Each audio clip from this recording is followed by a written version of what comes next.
नमस्कार विद्यार्थी मित्रांनो, मी सुवर्णा राजपूत माझ्या सहज शिकूया मराठी या YouTube चॅनलवर तुमचं सर्वांचं स्वागत करत आहे.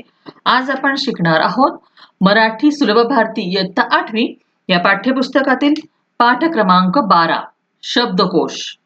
आता शब्दकोश हा पाठ आपण शिकणार नाही आहोत, तर आपण हा पाठ समजून घेणार आहोत. काय करणार आहोत? समजून घ्यायचंय आपल्याला हा धडा जो आहे शब्दकोश. आता पहिले आपण त्याची प्रस्तावना पाहूया आणि त्याच्यानंतर शब्दकोश म्हणजे काय, तो आपण कसा समजून घ्यायचं ह्याच्यावरती आपण चर्चा करणार आहोत. चला तर मग आपण वेळ न वाया घालवता आपल्या पाठाला सुरुवात करूया. ही पहिले आपण प्रस्तावना वाचूया. दैनंदिन जीवनात आपण सहजपणे अनेक नवीन शब्द वापरतो. हे शब्द सहजपणे आपल्या कानावर पडतात अथवा वाचनातून समजतात.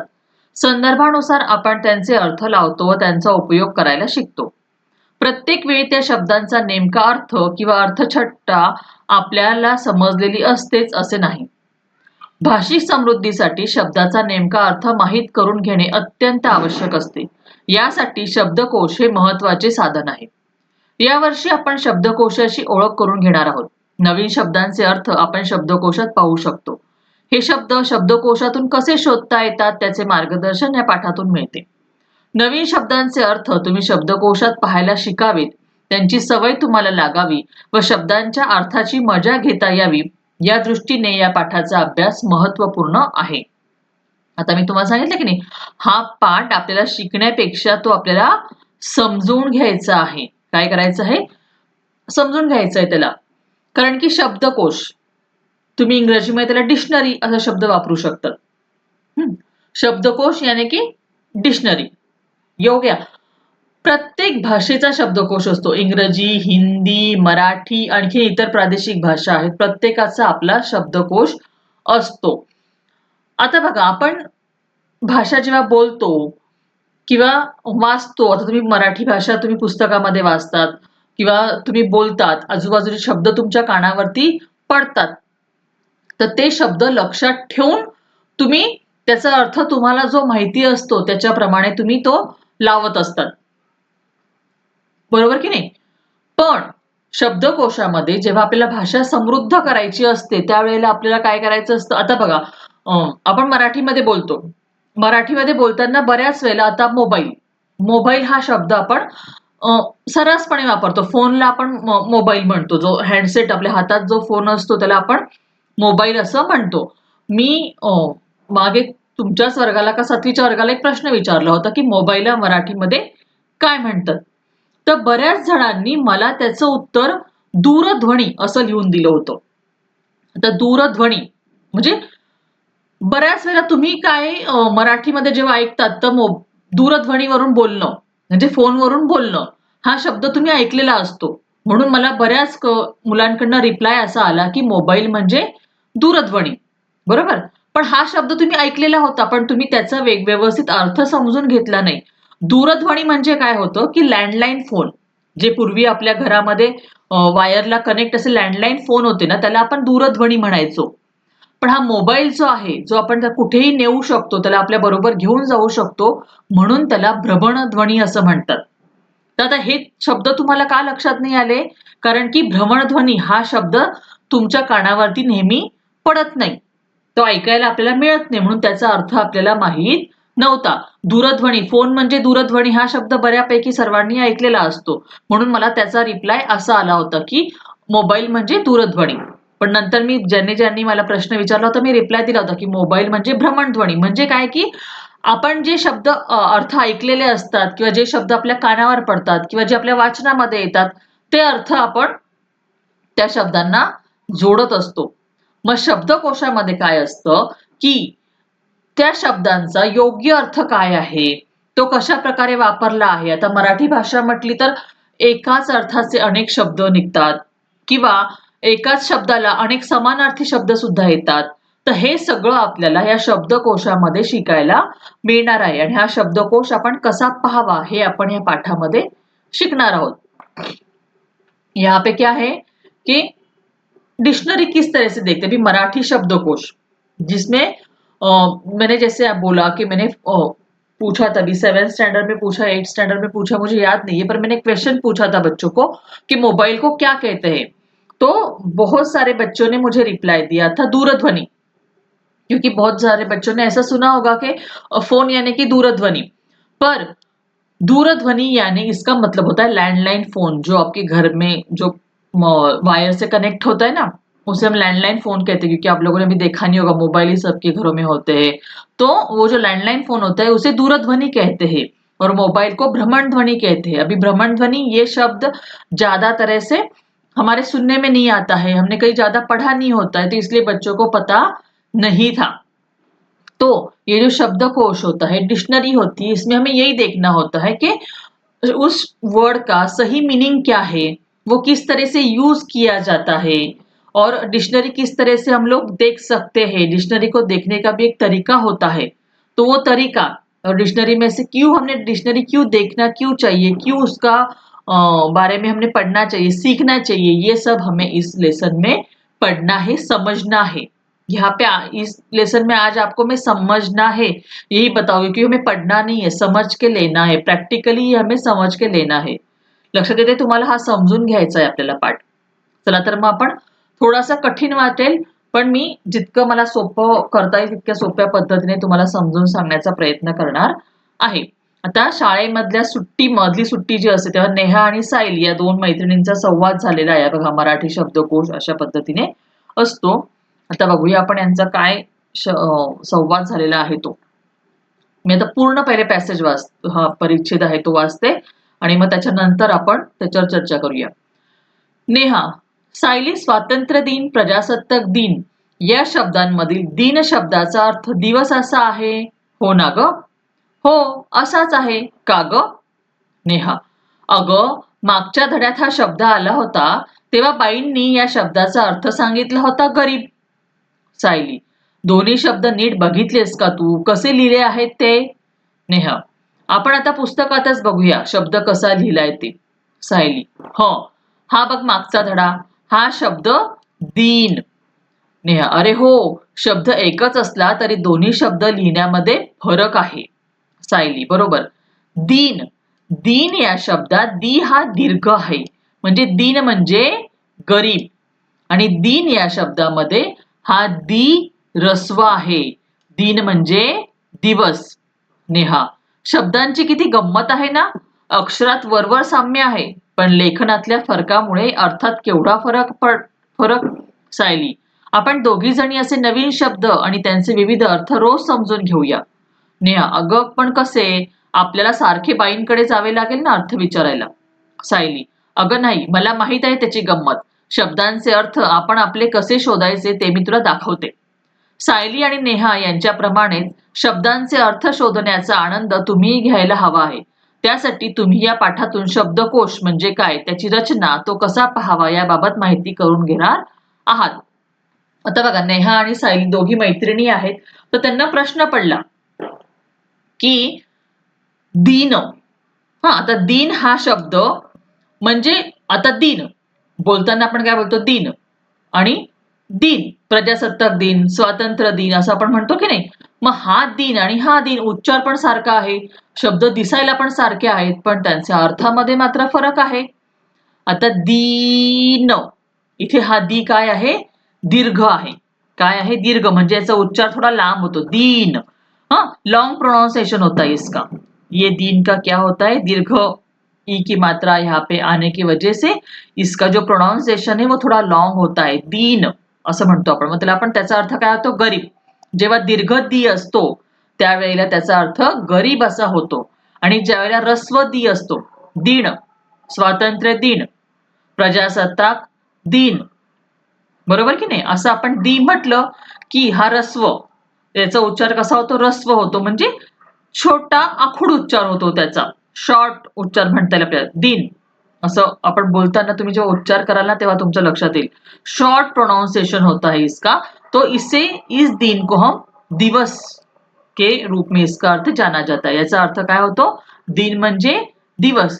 हीच तर आहे मराठी भाषेची गंमत, थोडस रस्व दीर्घ याच्या फरकाने पूर्ण अर्थ बदलू शकतो।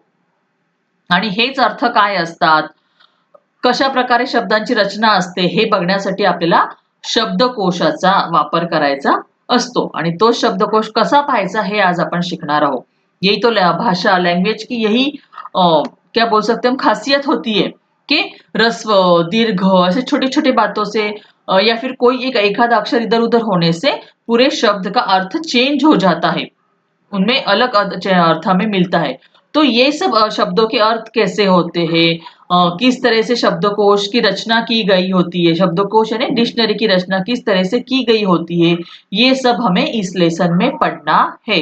अभी यहाँ पे हमें सिर्फ मराठी शब्दकोश यानी मराठी डिक्शनरी के बारे में ही पढ़ना है. आलं लक्षात तुमच्या? चला आता आपण पुढे पाहूया. शब्दकोश म्हणजे काय, त्याची उद्दिष्टे आणि तो कसा पाहावा आता आपण हे समजून घेऊया. आता मुलांनो, ज्या एका अक्षराने किंवा अक्षर समूहाने एखादी वस्तू, विचार, कल्पना, भाव, गुण किंवा क्रिया इत्यादींचा अर्थ व्यक्त केला जातो, त्या अक्षरास किंवा अक्षर समूहास आपण शब्द असे म्हणतात. कोश म्हणजे संग्रह, शब्दकोश म्हणजे शब्द संग्रह. हा झाला शब्दकोश शब्दाचा वाच्यार्थ. पण विकसित भाषा शब्दसंग्रह आणि शब्दकोश यांच्यात थोडा फरक असतो.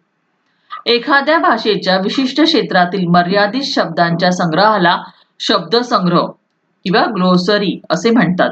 तर त्या भाषेतील बहुतेक सर्व शब्दांचा संग्रह विशिष्ट रचना पद्धतीचा अवलंब करून दिला असल्यास त्याला शब्दकोश म्हणजे डिक्शनरी असे म्हणतात. आता थोडंसं वाचल्यावर ते आपल्याला कठीण वाटतं, पण एक एक ओळीचा अर्थ समजून घेऊया. आता शब्द म्हणजे काय की एक अक्षर किंवा आता मी इथे लिहिते, इकडे पहा बरं, को खो गो. आता हे असं मी लिहिलं क ख ग, काही अर्थ आहे का याला? याला काही अर्थ होतो का? नाही. पण हे जर मी असं लिहिलं ग व तो, तर हा गवत एक शब्द झाला. म्हणजेच काय की एक अक्षर असो किंवा अक्षरांचा समूह असो, 2 अक्षरं, 3 अक्षरं किंवा त्याच्यापेक्षा जास्त अक्षरं जेव्हा एकत्र येतात, समूह म्हणजे काय, अक्षरांचा जो समूह एकत्र येतात ते सगळे, त्याच्यातून काय एखाद्या वस्तूचं नाव किंवा एखादा विचार किंवा एखादी कल्पना किंवा एखादी भावना, भाव, गुण, क्रिया, काहीतरी त्याचा अर्थ निघतो, काहीतरी अर्थ आपण त्याच्यामधून आपल्याला दिसतो. त्या अक्षरांचा जो समूह आहे त्याला आपण शब्द म्हणतो. आता हे जर आपण असं जरी लिहिलं ना शेजारी शेजारी, हे को खो गो शेजारी शेजारी जरी लिहिलं ना तरी याला शब्द म्हणता येणार नाही, कारण याला अर्थ नाहीये कुठल्याच प्रकारचा. ध्यान में आ रहा है बच्चों? ये देखो क ख ग ऐसे 3 अक्षर मैंने लिख लिए, ये भी ग्रुप है, बराबर, ये भी ग्रुप है अक्षरों का, पर इसे हम शब्द नहीं कहेंगे क्योंकि इसमें से किसी भी प्रकार का मीनिंग यानी किसी का नाम, किसी वस्तु का नाम, कोई विचार जो हमारे मन में होते हैं वो विचार भी इसमें से समझ में नहीं आ रहे हैं, या फिर कुछ इमोशन का पता नहीं चल रहा है, कुछ क्वालिटी का पता नहीं चल रहा है, कुछ भी मतलब मीनिंगलेस है. ये क्या है? मीनिंग नहीं है, इसको किसी भी प्रकार का मीनिंग नहीं है, तो इसे हम शब्द नहीं कहेंगे. अब वही हमने ग व त लिखा तो एक मीनिंग है गवत, हरी घास जो होती है उसे मराठी में गवत बोलते हैं. तो ये भी वर्ड का जो है ग्रुप है, अक्षरों का जो है अल्फाबेट्स का, ये भी ग्रुप है, ये भी ग्रुप है, पर ये ग्रुप जो है इसको कुछ भी मीनिंग नहीं है, मीनिंगलेस है, तो ये शब्द नहीं होगा. इसको मीनिंग है कुछ तो भी, इसलिए ये शब्द होगा. लक्षात आलं? हा पण शब्दांचा समूह ग्रुप आहे, पण याला अर्थ नाहीये म्हणून तो शब्द नाहीये. आणि हा अक्षरांचा समूह आहे, बरोबर, पण याला अर्थ आहे म्हणून आपण याला शब्द म्हणू, याला आपण शब्द म्हणणार नाही. आता शब्द म्हणजे काय तुम्हाला कळलं असेल. आता कोश किंवा संग्रह. संग्रह म्हणजे एखाद्या म्हणजे खूप सारे शब्द एकत्र आले, आपण म्हणतो ना संग्रह करणे, एखाद्या गोष्टीचा साठा करणे, कलेक्शन. संग्रह म्हणजे काय म्हणता येईल आपल्याला? कलेक्शन असं म्हणता येईल. आता कोश म्हणजे काय?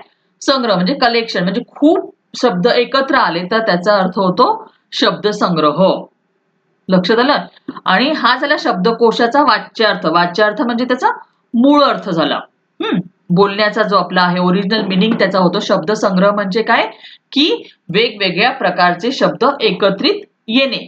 शब्दांचा एकत्रितपणा म्हणजे शब्द संग्रह. लक्षात येते तुमचं? वर्ड्स, अलग अलग टाइप के वर्ड्स का कलेक्शन करना, एक जगह पे उनको रखना, यानी कि क्या हो गया? शब्द संग्रह. इथे लक्षात घ्या शब्द संग्रह. इथे काय होतं? वेगवेगळ्या प्रकारचे शब्द तुमचे एकत्र आहेत. पण आता शब्द संग्रह म्हणजे काय म्हटलं जाईल तुम्हाला माहितीये का? की मर्यादित शब्द. आता शब्द संग्रह तुम्ही कशाला म्हणू शकतात? तुम धडा शिकतो ना आपण, एक लेसन शिकतो. तर त्याच्या खाली तुम्हाला शब्दार्थ दिलेले असतात. ते शब्दार्थ कुठले असतात? त्या पाठामध्ये आलेले शब्दार्थ असतात. म्हणजे ते मर्यादित असतात, की त्या धड्याशीच त्याचा संबंध असतो. तर त्याला तुम्ही शब्दसंग्रह असं म्हणू शकतात. ग्लोसरी. तुम्ही इंग्लिशचं तुमचं टेक्स्टबुक पहा. त्याच्यामध्ये तुमचं वर्ड मिनिंग जे खाली असतात त्याला ग्लोसरी शब्द वापरलेला असतो. जे शब्दार्थ असतात ना तुमचे, म्हणजे त्याला लिमिटेशन असतात. त्या एखाद्या पर्टिक्युलर लेसन मधले किंवा एखाद्या टेक्स्टबुक मधले मर्यादित स्वरूपाचे, म्हणजे तुमचं सगळं मराठीचं टेक्स्टबुक घेतलं 8th स्टँडर्डचं, त्याच्यातले सगळे शब्दार्थ एका खालोखाल एक लिहिले, त्यांचा संग्रह केला, तर तो झाला शब्दसंग्रह. ग्लोसरी म्हणजे मर्यादित स्वरूपामध्ये तो असतो.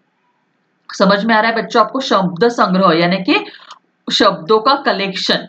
तो ये मर्यादित यानी कुछ लिमिटेशंस होते हैं इसको, कि जैसे आप लेसन पढ़ते हो तो लेसन में के जो कुछ अलग हार्ड मीनिंग होते हैं वो आपको नीचे निकाल के देते हैं, तो वो ग्लोसरी होगी ना, तो उसे हम शब्द संग्रह कहेंगे. या फिर टेक्स्ट बुक में के सारे शब्द एक साथ लिख दिए तो वो उसे हम ग्लोसरी यानी कि शब्द संग्रह कह सकेंगे. पर शब्दकोश अलग होता है. शब्द संग्रह, संग्रह म्हणजे कलेक्शन. संग्रह का मिनिंग होता है कलेक्शन. तर सोपा शब्दात यात मर्यादित शब्दामध्ये की काही शब्दांना एकत्रित करणं, त्यांचं कलेक्शन करणं, त्यांचा साठा करणं म्हणजे शब्द संग्रह. समझ में आया आपको? कुछ लिमिटेड वर्ड्स एक साथ रखना, एक साथ लाना, तो उसे हम कहेंगे शब्द संग्रह, उनका कलेक्शन करना. पर शब्दकोश, डिक्शनरी ये अलग आहे. पण शब्दकोश आणि डिक्शनरी म्हणजे शब्दकोश म्हणजे डिक्शनरी हे वेगळं आहे. शब्दकोशामध्ये काय असतं की त्या भाषेतले बहुतेक सर्वच शब्द त्याच्यामध्ये असतात. आता इथे बघा शब्दसंग्रहामध्ये मर्यादित शब्द असतात म्हणजे लिमिट असतं. पण शब्दकोशामध्ये भाषेमध्ये जेवढे शब्द आहेत तेवढे जास्तीत जास्त, जर तुम्ही टक्केवारीच्या शब्दात म्हणायला लागेल तर 90% वरती बरेचसे शब्द त्या शब्दकोशामध्ये समाविष्ट असतात. आणि शब्दकोश हा एका विशिष्ट पद्धतीने लिहिलेला असतो. त्याची रचना केलेली असते, मांडणी त्याची केलेली असते. आलं लक्षात तुमचं? आणि म्हणून तो वेगळा असतो. आपको यहाँ पे ध्यान में आ रहा है? शब्दकोश यानी डिक्शनरी. शब्दकोश में क्या होता है? उस भाषा में, फिर वो कोई भी, अगर आप इंग्लिश की डिक्शनरी लोगे तो इंग्लिश में जितने वर्ड्स है तो ज्यादा से ज्यादा वर्ड्स इंग्लिश के आपको इंग्लिश के डिक्शनरी में मिलेंगे. सेम मराठी का शब्दकोश आप लोगे तो मराठी में जितने वर्ड्स है तो ज्यादा से ज्यादा वर्ड्स आपको उस शब्दकोश में मिलेंगे. वहां पे लिमिटेशन नहीं होती है. जैसे शब्द संग्रह में क्या होती है? लिमिटेशन होती है ना, कुछ ना कुछ हमें यहाँ पे मर्यादित शब्द दिया गया है तो लिमिट्स होते हैं. पर शब्दकोश में लिमिट्स नहीं होती. जितने लैंग्वेज में शब्द है तो ज्यादा से ज्यादा शब्द उस शब्दकोश में हमें मिलते हैं और उसकी अलग तरह से रचना की गई होती है. वो रचना कैसी होती है, क्या होती है, वो हम आगे देखेंगे. लक्षात आलं तुम्हाला? इथे शब्द म्हणजे काय याचा अर्थ कळला असेल. शब्द संग्रह म्हणजे काय, ग्लोसरी त्याचा अर्थ समजला असेल. आणि शब्दकोश म्हणजे डिक्शनरी म्हणजे काय याचा अर्थ तुम्हाला इथे समजला असेल. चला पुढे जाऊया. तर कोशामध्ये समाविष्ट केलेल्या शब्दांची रचना पद्धतशीरपणे केलेली असते. संग्रहित केलेल्या शब्दांचा क्रम कोणत्या पद्धतीने लावला आहे ते कळले तर कोणताही शब्द कोठेही सहजतेने सापडेल हे नक्की कळते. अलीकडे सर्व भाषातील कोशातील शब्दांची योजना त्या भाषेच्या व्यवहारासाठी वापरल्या जाणाऱ्या लिपीतील वर्णांच्या क्रमाने केलेली असते. अशी योजना करताना शब्दांचे आद्य अक्षर किंवा वर्ण विचारात घेतलेला असतो. या पद्धतीमुळे कोशात शब्द कोठे सापडेल ते चटकन ठरवता येते. आता शब्दकोश आपण काय म्हणतोय की भाषेमध्ये जितके शब्द आहेत तितके बहुतेक शब्द आपल्याला शब्दकोशामध्ये सापडणार आहेत. मग इतके शब्द शोधायचे कसे?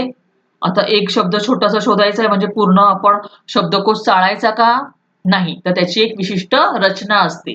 हमें डिक्शनरी बोला तो एक शब्द ढूंढने के लिए पूरी डिक्शनरी तो कितनी मोटी मोटी होती है, तो पूरी उसको ढूंढना क्या?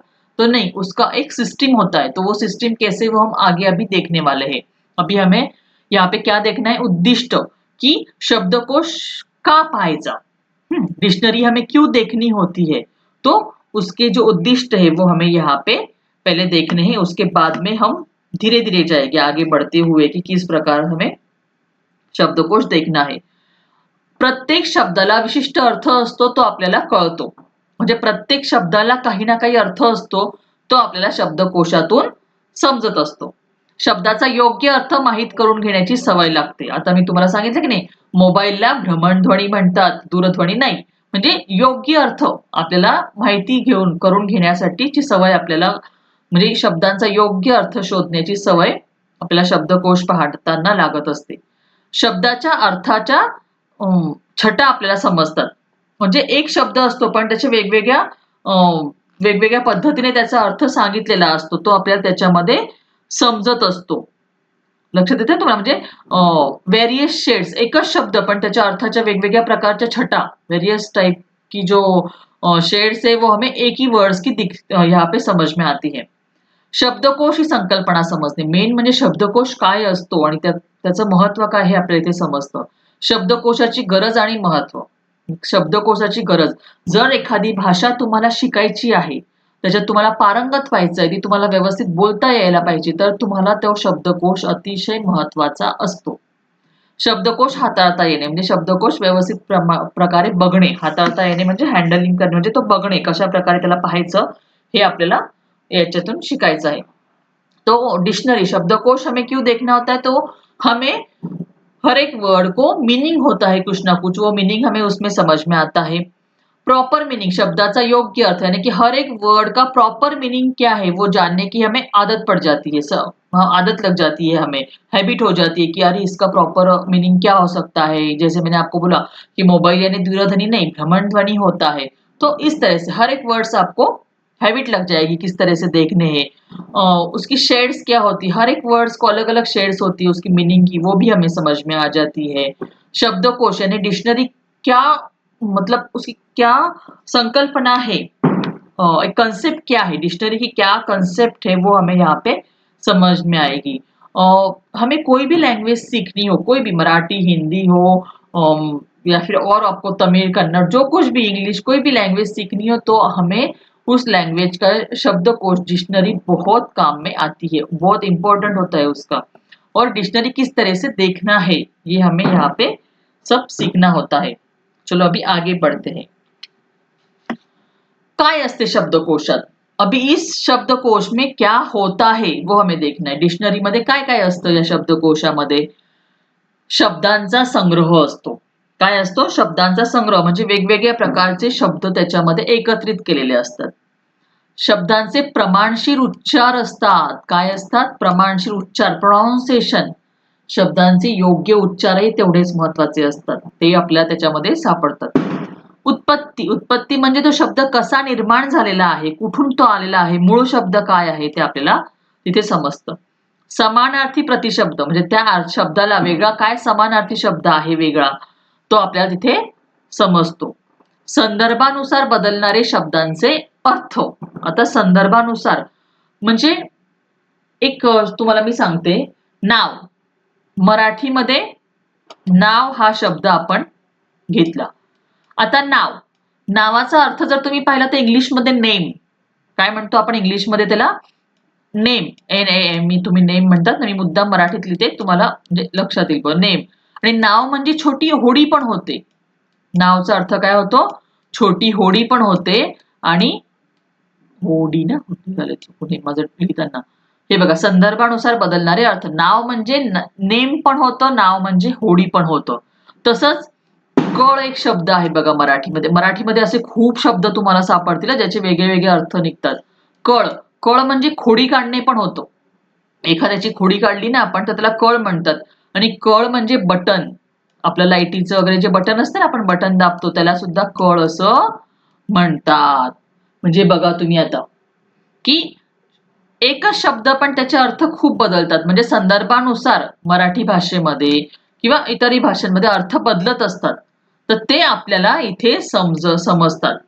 शब्दकोशामुळे काय होतं, आपल्याला त्या शब्दांचे अर्थ समजत असतात. आलं लक्षात? म्हणून संदर्भानुसार बदलणारे शब्दांचे अर्थ आपल्याला इथे दिसत असतात शब्दकोशामध्ये. आता अर्थांचे स्पष्टीकरण करणारे वर्णन किंवा चित्र, एखाद्या शब्दाचा अर्थ जो आहे, आता आई, आई हा एक शब्द घेतात तर त्याला माता, जननी, माय, माऊली असे वेगवेगळ्या प्रकारचे अर्थ आपल्याला मिळतात. बरोबर? तर त्या अर्थांचं स्पष्टीकरण करणारं वर्णन किंवा कधी कधी चित्र पण आपल्याला शब्दकोशामध्ये पाहायला मिळतं. आणि प्रसिद्ध लेखकांच्या ग्रंथातील संदर्भ, काही प्रसिद्ध असे लेखक आहेत की ज्यांनी काही शब्दांचे वेगळे अर्थ त्यांच्या ग्रंथांमध्ये वापरलेले आहेत. तर त्यांचे सुद्धा अर्थ त्या ग्रंथांच्या संदर्भासहित आपल्या शब्दकोशामध्ये पाहायला मिलतात। अभी शब्दकोश जो हमारी डिक्शनरी है उसमें क्या क्या होता है, तो शब्दों का संग्रह, यानी कि शब्दों को एक बहुत सारे शब्द उसमें हमें मिलते हैं, कलेक्शन मिलता है शब्दों का, वर्ड्स का कलेक्शन हमें वहां पे मिलता है। उसके बाद में प्रोनाउंसिएशन, शब्दों का जो प्रोनाउंसिएशन है किस तरह से है वो भी हमें वहां पे समझता है। उत्पत्ति, वो शब्द कहाँ से निर्माण हुआ है, उसका क्या किस तरह से वो आया है, उसका मूल शब्द क्या है, वो हमें यहाँ पे उत्पत्ति में यानी कि शब्दकोश में वो समझ जाता है। उसका समानार्थी शब्द, सिमिलर वर्ड्स उसके जो होते हैं वो हमें यहाँ पे पता चलते हैं। जैसे मैंने अभी बोला संदर्भानुसार बदलनारे शब्द, मराठी में बहुत ऐसे शब्द है, जैसे मैंने नाव बताया, ये बताया आपको, कळ बताया, अभी ताप, ताप बोलेगी ना मराठी में तो ताप म्हणजे त्रास, यानी कि कभी कभी बहुत हमें एखादी बहुत इरिटेट हो जाता है किसी बात से, हम तो काय डोक्याला ताप है ऐसा बोलते हैं, और ताप का मतलब बुखार, फीवर भी होता है। तो एक ही शब्द है पर उसके अलग अलग अर्थ है। ताप यानी कभी कभी इरिटेट करना, कोई हमें अगर बहुत परेशान कर रहा है तो क्या डोक्याला, काय डोक्याला ताप आहे याचा असं म्हणतो आपण। आणि तुला ताप आला आहे का, म्हणजे तुला तुझे बुखार है क्या, इस तरह से एक ही शब्द पर उसके मीनिंग अलग अलग होते हैं संदर्भ के जैसे। तो उस टाइप के भी वर्ड हमें यहाँ पे पता चलते हैं। एक ही शब्द के अलग अलग अर्थ भी हमें यहाँ पे पता चलते हैं। और कुछ जो प्रसिद्ध लेखक होते हैं, राइटर होते हैं, उन्होंने कुछ शब्द ऐसे होते हैं कि उनके बुक्स में उन्होंने उनका कुछ अलग अर्थ लिखा हुआ होता है, तो वो भी हमें यहाँ पे शब्दकोश में मिलते हैं, जो बहुत ही प्रचलित है, उन्हीं के, सभी के नहीं होते वहां पे। तो इस तरह से शब्दकोश क्यों देखना, उसमें क्या क्या होता है ये हमने सीखा। आतापर्यंत आपण काय पाहिलं की शब्दकोश का पाहावा आणि शब्दकोशामध्ये काय काय असतं हे आपण बघितलं। आता शब्दकोश कसा पाहावा ते आपण बघूया। आता बघा शब्दकोश पाहण्याचा क्रम, हे 1 2 3 4 5 आणि 6 अशा पद्धतीने आपण पाहूया। आता एखादा शब्द तुम्ही ठरवा, एखादा शब्द तुम्ही ठरवला की मग त्याची आकारविल्हे। आता आकारविल्हे म्हणजे काय की अल्फाबेटिकल ऑर्डर, जसं ए बी सी डी असते ना, तसं अ आ इ ई उ, आता तुम्हाला माहिती आहे का आकारविल्ह्यांचा क्रम काय आहे मराठी मधला, चला तुम्हाला दाखवते मी। अ आ इ ई उ ऊ अशा पद्धतीने, म्हणजे पहिले सगळे अ वाले शब्द असणार, मग आ वाले, मग ई, मग दीर्घ ई, मग उ, मग दीर्घ उ, मग ए ऐ ओ औ अम आहा, हे संपलं की मग क, क चे सगळे शब्द, मग क पहिले क, मग का, की, दीर्घ की, कु, दीर्घ कु, अशा पद्धतीने, मग ख ग घ च छ ज झ अशा पद्धतीने ह्या अल्फाबेटिकल ऑर्डर मध्ये शब्दकोश लिहिलेला असतो। हे तुम्हाला मी मुद्दाम टाकलं इथे की तुमच्या लक्षात येईल मुळाक्षर कशा पद्धतीने असतात ती। तर काय करायचं, एखादा शब्द आपण ठरवला की मग त्याचा अल्फाबेटिकल ऑर्डर बघायचं की हा अ आहे का, आ आहे का, काय आहे, त्याच्यानंतर शब्दकोश बघायचा, आपला ओपन करायचा। मग शब्दकोशामध्ये बघायचं, जर क वरून असेल तर क चे शब्द कुठून सुरू होत आहेत। आता समजा मी हे शब्द घेतलं, काय घेऊया आपण इथे, कमळ, तर क मध्ये जाणार, मग क चं जे पहिलं आहे क का नाही, इथे क चं पहिल्याच याच्यामध्ये आपल्याला कमळ शब्द सापडून जाईल. मग त्याचा अर्थ शोधणार आपण. कमळ, कमळ फुलाला आपण पद्म, पंकज, पंकज पण त्याला म्हटलं जातं. काय म्हटलं जातं? पंकज. तर त्याचा अर्थ आहे, कमळाला पंकज हे नाव पण आहे. त्याचा अर्थ आपल्याला सापडतो. मग त्याच्या वेगळ्या वेगळ्या छटा, म्हणजे कमळ हे एखाद्या मुलीचं नाव पण असतं, फुलाचं नाव पण आहे. बरोबर की नाही? म्हणजे त्याच्या अर्थाच्या छटा आपल्याला तिथे समजतात आणि मग एकच शब्द असेल तर त्याचे विविध अर्थ पण आपल्याला त्याच्यामध्ये तिथे दिसतात. तर अशा पद्धतीने आपल्याला शब्दकोश पाहायचा असतो. पहिले शब्द ठरवायचा, मग अकार विल्हे. अकार विल्हे म्हणजे काय? अल्फाबेटिकल ऑर्डर मध्ये आपण तो लावायचा. मग शब्दकोशामध्ये तो अल्फाबेटिकल ऑर्डर मध्ये म्हणजे एबीसीडी जसं आहे ना तसं नाही तुमचं. आता इथे आपण काय अ, आ, इ, ई या पद्धतीने बघणार. मग त्याचा अर्थ आपण वाचणार. अर्थाच्या काही वेगळ्या छटा आहे का ते बघणार आणि त्याचे अर्थ समझून घेणार. क्या करना है? पहले वर्ड आपको तय करना है, अल्फाबेटिकल ऑर्डर से देखना है। जिस तरह से आप इंग्लिश की देखते हो ना ABCD, पर यहाँ पे हमें क्या देखना है? अ आ ई, इसी ऑर्डर से जाएगा। अ आ इ ई उ क ख ग घ. क चा पण ना पहिले क, मग का, मग ऱ्स्व ई म्हणजे की, दीर्घ की, पहिले मग ऱ्स्व उ, दीर्घ कु, के, कै, को, कौ, कम, कहा. या पद्धतीने आपण बघणार आहे. येते ना तुमच्या लक्षात? जर लक्षात येत नसेल तर पुन्हा व्हिडिओ थोडा मागे जाऊन पुन्हा ऐका, समझत जाईल. तो यहाँ पे आपको इस तरह से समझ में आ गया. 6 स्टेप में हमें वर्ड देखना है, उसको उसका मीनिंग समझ के लेना है. चलो और आगे भी उसे हमें डिटेल में दिया है. शब्दकोशामध्ये एखादा शब्द शोधताना आकार विल्हे म्हणजे अल्फाबेटिकल ऑर्डर अ या अक्षरापासून लावलेला क्रम महत्वाचा असतो. आपण विभा नेमाडे यांच्या नव्या युगाचे गाणे या कवितेतील एका ओळीचे उदाहरण पाहूया. आता विभा नेमाडे यांच्या नव्या युगाचे गाणे या कवितेतली ही ओळ आहे. अणुरेणूतुनी शब्द प्रगटती, चला चला पुढती, विज्ञानाचा प्रकाश आला घडे दिव्य क्रांती. आता ही सगळी ओळ आहे. आता याचे आपल्याला ह्या शब्दांचे क्रम लावायचे. आता समजा आपल्याला अणुरेणूतुनी, प्रगटती, विज्ञान, प्रकाश, दिव्य, क्रांती असे 6 शब्द शोधायचे आहेत. क्या करना है हमें? एग्जाम्पल दिया है अकार विल्हे यानी कि अल्फाबेटिकली अ से हमें स्टार्ट करना है. तो अणुरेणु, प्रगटती, विज्ञान, प्रकाश, दिव्य, क्रांति ये शब्दों को हमें अभी लगाना है शब्दकोश के हिसाब से. तो हम कैसे लगाएंगे? देखो, पहिली महत्वाची गोष्ट म्हणजे शब्दांना लागलेले प्रत्यय वगळून, सामान्य रूप वगळून मूळचा शब्द शोधायचा. प्रत्यय म्हणजे बघा हे तुनी, अणुरेणु तुनी, प्रगटती हे काय प्रत्यय है. ये क्या होता है? प्रत्यय होते, तो वो निकाल देना और मूळ जो शब्द है वही हमें वहां पे उसका मीनिंग मिलता है. आता अणुरेणू तुनी, तुनी हा प्रत्यय आपण इथून काढून टाकला आणि मूळ शब्द काय आहे मग त्याचा? अणुरेणू. काय आहे? अणुरेणू. प्रगटती, प्रगटती मधला आपण ती काढून टाकला. प्रकट, प्रकट होणे त्याचा प्रकट. विज्ञान, प्रकाश, दिव्य, क्रांति. आता या शब्दांचा आपल्याला क्रम लावायचा है. अभी हमें क्या करना है? पहले मराठी में क्या करना है हमें? जो एक्स्ट्रा की ये जो शब्द लगे, प्रत्यय लगे हुए होते हैं वो हमें निकालने होते हैं. और जो मूल शब्द है उसको ही हम शब्दकोश में ढूंढते हैं.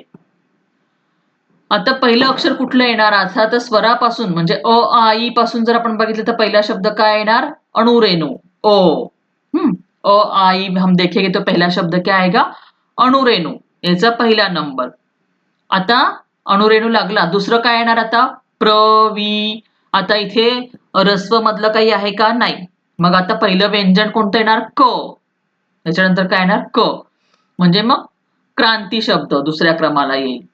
मग द, दिव्य, द. मग प म्हणून प्र, प्रकट. आता इथे प्रकट. आता प्रकट आणि प्रकाश दोघांचं प्र आहे. पण इथे बघा प्रकट, क ला काही मात्रा आहे का? नाही. इथे क ला मात्रा आहे, काना आहे ना आपण दिलेला, आ ची मात्रा आहे. मग आ ची मात्रा अ च्या नंतर येते की नाही, म्हणून पहिले प्रकट आणि नंतर प्रकाश आणि सगळ्यात शेवटी येईल विज्ञान. आता इथे तेच दिले बघा, प्रकट आणि प्रकाशात प्र नंतर कुठली अक्षर येतात? क आणि का. आता तुम्हीच सांगा क आणि का पैकी कोणता क्रम आधी लागेल? क चा आणि का नंतर येणार. समझ में आया बच्चों? आपको यहाँ पे थोड़ा हार्ड है पर समझ लेना. अणुरेणु का अ, अभी देखो मैं आपको यहाँ पे दिखाती हूँ जो शब्द, अरे यहाँ पे देखो अनुरेणु का अ फर्स्ट है, तो अ का हमने अनुरेणु ले लिया। बाद में क्या आया है क्रांति, तो क हमने ले लिया, बराबर है। उसके बाद में कौन सा शब्द लिया है हमने, दिव्य, दिव्य शब्द लिखा था तो दिव्य का द, द पहिले येतो की नाही, आता प च्या आधी काय आलाय द, मग दिव्य, मग प्रकट, तर प्रकट पहिले घेतला मग प्रकाश घेतलाय आपण, बरोबर। मग नंतर विज्ञानाचा व, आलं लक्षात तुमच्या, म्हणजे अशा पद्धतीने आपल्याला हे अल्फाबेटिकल ऑर्डरने स्वर नंतर व्यंजन अशा पद्धतीने आपण ते पाहत असतो शब्दकोशामधले शब्द। हे त्याचे जे प्रत्यय असतात ते काढून टाकायचे असतात, प्रत्यय हमें निकाल देणे होते। आता आपला क्रम तयार झाला बघा, अणुरेणू, क्रांती, दिव्य, प्रकट, प्रकाश, विज्ञान। झालं की नाही सोपं, लक्षात आलं की नाही तुमच्या आता। आता यांच्यामध्ये क्रांती, प्रकट, प्रकाश यामध्ये पहिले अक्षर जोडाक्षर आहे, मग ते कसं शोधायचं, आता इथे बघा सगळे अक्षर काय आहे, जोडाक्षर आहे। मग अ पासून औ पर्यंतचे शब्द संपले की मग जोडाक्षर, म्हणजे बघा आता इथे काय करायचं आपण, मी तुम्हाला सांगितलं ना, मी सारखं पुढे जाते, अ आ येतात तसं क चं काय येतं, क, का, की, की, कू, कू, क, के, कै, को, कौ, कम, कहा, हे संपलं की मग याच्यानंतर क्र, त्याच्यानंतर काय येणार क्र, आलं का लक्षात। नंतर त्याचा जोडाक्षरांचा क्रम तुम्हाला शोधायचा आहे, र, मग त्याच्यानंतर हे संपले की जोडाक्षर सुरू होतात, हे लक्षात द्या। क्या करता है सब हमारा क पासून कौ तक, ये जो हमारे सब ये 12 खड़ी जो है वो खत्म हो जाने के बाद जोडाक्षर का क्रम आता है।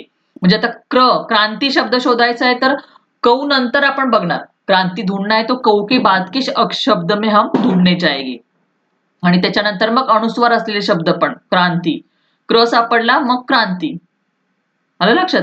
आणि तुम्ही शब्दकोश पाहायला लागलात ना की तुम्हाला सरावाने प्रैक्टिस ते लक्षात येईल, आपको समझ में आ जाएगी जिस तरह से आप ढूंढने जाओगे। अभी यहाँ पे क्या है, श और ज्ञ यांचा क्रम अकार विल्ले लावताना ळ या शेवटच्या व्यंजनानंतर येतो। आता इथे पहा तुम्ही, ळ हे आपलं शेवटचं व्यंजन आहे, बरोबर। श आणि ज्ञ हे ळ नंतर नेहमी आपल्याला शब्दकोश मध्ये सापडतील। यहाँ पे ध्यान में रखो, तो ळ मराठी का ये लास्ट व्यंजन है, इसके बाद में ही श और ज्ञ पे से जो कुछ शब्द होंगे वो हमें डिक्शनरी में शब्दकोश में देखने को मिलेगी, ये बात ध्यान में रखना। ळ के बाद में श आता है, उसके बाद में ज्ञ आता है। मी हे तुम्हाला मुद्दाम बाराखडी समोर ठेवली म्हणजे तुमच्या पटकन लक्षात येईल। शब्दकोश पाहण्याची, हाताळण्याची सवय लागली की शब्दांचे अर्थ आणि मोल तुम्हाला कळेल।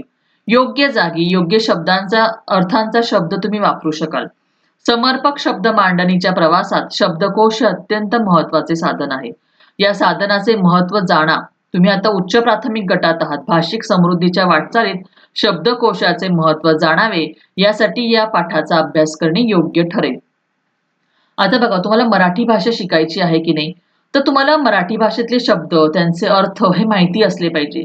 आणि जसं तुम्ही इंग्लिशची डिक्शनरी बघतात ना, तसं जर तुम्ही मराठीचा शब्दकोश पाहायला लागलात, हाताळणे म्हणजे त्याची सवय करून घेतली, नवीन नवीन शब्दांचे अर्थ समजवण्याची सवय केली, तर त्या शब्दांचा अर्थ पण तुम्हाला कळेल आणि महत्व पण कळेल। की जेव्हा खूप चांगले चांगले शब्द आपल्या वाचनात येतात, आपल्याला त्याचे अर्थ समजतात ना, तर ते आपल्या बोली भाषेमध्ये पण येतात आणि आपली भाषा आपोआपच चांगली होते। आणि मग निबंध लिहिताना, पत्रलेखन लिहिताना आपण चांगल्या शब्दांचा वापर करू शकतो। योग्य जागी योग्य शब्दाचे अर्थ जे आहेत अर्थ आपण ते वापरू शकतो। समर्पक म्हणजे योग्य प्रकारची अशी मांडणी आपण करू शकतो, जे आहेत म्हणजे ती मांडणी मग केलेली आहे, तर तसे जे महत्वाचं जे साधन आहे समर्पक शब्द मांडणीच्या प्रवासात, म्हणजे की योग्य प्रकारे सुटेबल, म्हणजे एखादी गोष्ट तुम्हाला मांडायची आहे, समोरच्याला आपलं मत आपल्याला मांडायचं असतं, आपल्या मनामध्ये ना खूप विचार असतात, पण ते योग्य पद्धतीने समर्पक शब्द, योग्य शब्द आपल्याला सापडत नाही। आणि ते शब्द मांडताना शब्दकोश हा महत्वाचा असतो। जेव्हा मी तुम्हाला पुढे निबंध लेखन शिकवणार आहे ना, त्याच्यामध्ये ही शब्दांची मांडणी कशी महत्वाची असते तो मुद्दा आपण घेणार आहोत। म्हणजे आपल्या मनात विचार भरपूर असतात, पण ते योग्य तऱ्हेने मांडण्यासाठी शब्दकोश हा महत्वाचा घटक आहे। आणि तुम्ही आता उच्च प्राथमिक गटामध्ये गेलेले म्हणजे हायर सेकंडरी स्कूलमध्ये तुम्ही आता गेलेले आहात, 9वी 10वी बोर्डाची परीक्षा, त्याच्यानंतर तुम्ही कॉलेजला जाणार, म्हणजे तुमची भाषा, बोलण्याची भाषा ही समृद्ध असली पाहिजे. बरोबर की नाही? म्हणून शब्दकोश तुम्हाला महत्वाचा आहे.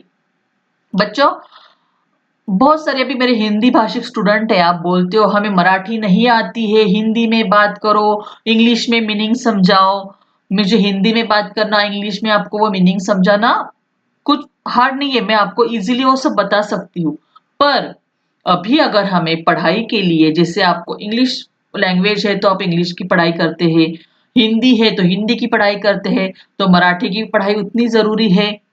अगर किसी के आपको मराठी में किसी के साथ बात करनी है, आपके मन के कुछ विचार है वो आपको मराठी में किसी के सामने बोलने हैं, अगर नहीं आप किसी के साथ बात नहीं करते, ठीक है आप नहीं बात करते, सिर्फ हिंदी या इंग्लिश में बात करते होगे, पर एग्जाम में ऐसे राइटिंग, लेटर राइटिंग, ये सब तो हमें मराठी में ही लिखना होता है ना. तो यहाँ पे ये जो शब्दकोश के शब्द है उनका हमें यूज होता है, उनके अर्थ अगर हमें पता हुए, अलग अलग शब्द अगर हमें पता होंगे, तो हमें वो शब्द हम लिख सकते हैं, उसका वापर हम यूज कर सकते हैं हम उसका हमारे राइटिंग के अंदर.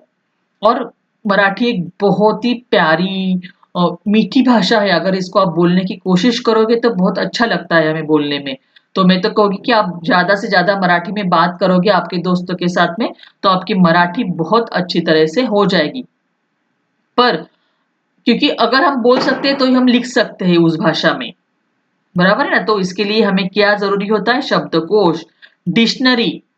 अभी हम छोटे बच्चे नहीं रहे कि हमें टीचर बताएगी उतने ही शब्द हमें आने चाहिए, उतने ही हमें एग्जाम में लिखने, नहीं. अभी हम बड़े हो गए हैं, आपको हर एक क्वेश्चन में स्वमत यानी कि आपका खुद का मत पूछा हुआ होता है कि आपको क्या लगता है, तो आपका मत तो आप आपके शब्दों में ही बता सकते हो ना. तो इसके लिए हमें क्या चाहिए होता है? शब्दों का अर्थ चाहिए होता है, पता होना चाहिए. तो इसके लिए क्या यूज होता है? शब्दकोश, डिक्शनरी. और वो डिक्शनरी किस तरह से हमें यूज करनी है, इसके लिए आज का ये लेसन शब्दकोश आपके टेक्स्ट बुक में डाला गया आहे. याचा जो शब्दकोश तुमच्या पाठ्यपुस्तकामध्ये समाविष्ट करण्याचा हेतूच हा आहे की तुम्ही जास्तीत जास्त मराठी भाषेतील शब्दांचे अर्थ समजून घ्या आणि भाषेबद्दल आणखी नवीन नवीन शब्द शिका. त्याच्यासाठीच हा सगळ्या पाठाचा तुमच्यासाठी प्रवास होता. आणि मी जितक्या सोप्या पद्धतीने मला सोपं करून सांगते तितक्या सोप्या पद्धतीने शब्दकोश कसा पाहावा हे तुम्हाला सांगितलंय. फक्त ऐकून हे लक्षात येत नाही. तुम्ही जर एकदा दोनदा शब्दकोश तुम्हाला कुठून मिळाला, तुम्ही तो चाळला, त्याचा सराव केला, तर तुम्हाला ते सोपं जाईल. तर अशा प्रकारे आपला शब्दकोश हा धडा इथे संपलेला आहे. जर तुम्हाला हा धडा आवडला असेल, व्हिडिओ आवडला असेल तर व्हिडिओला नक्की लाईक करा. ज्यांनी अजून कोण आपल्या चॅनलला सबस्क्राईब केलेलं नाहीये त्यांनी सबस्क्राईब करून बेल आयकॉन दाबा, म्हणजे पुढच्या येणाऱ्या व्हिडिओची माहिती, नोटिफिकेशन तुम्हाला मिळत राहील. चला तर मग भेटूया आता पुढच्या व्हिडिओमध्ये. तोपर्यंत काय करत राहा? अभ्यास करत राहा.